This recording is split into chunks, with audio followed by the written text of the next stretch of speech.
आपण पाहत आहात सत्यदर्शन न्यूज। गोवंश हत्या थांबवावी, निलेश राणे आक्रमक। रत्नागिरीमध्ये सकल हिंदू समाजाने मोर्चा काढला आहे। गोवंश हत्या थांबवावी आणि कडक कायदा करावी या मागणीसाठी मोर्चा काढण्यात आला आहे। शहरातील मारुती मंदिर पासून हा मोर्चा निघाला आहे।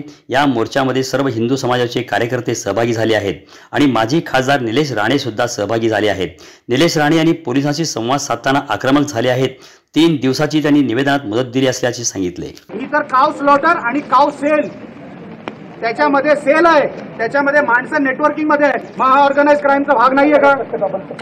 नाही, शक्यता नाही।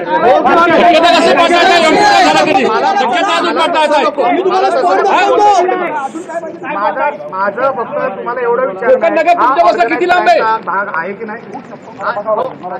नाही साहेब, आता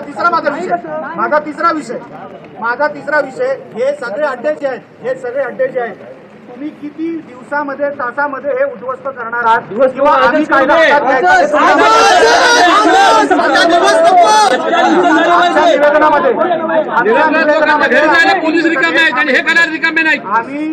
आमच्या निवेदनामध्ये 3 दिवसाची मुदत दिली आहे।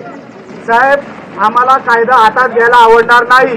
3 दिवसामध्ये हे अड्डे जे सामान्य जनतेला माहिती आहेत, पोलिसांना माहिती आहेत, प्रशासनाला माहिती आहे, कोणी तुम्हाला सांगेल अमुक अमुक गावामध्ये हे उघड चाललेलं आहे, तरी पोलीस जर डोळे झाक करणार असतील, तुम्ही करू नका।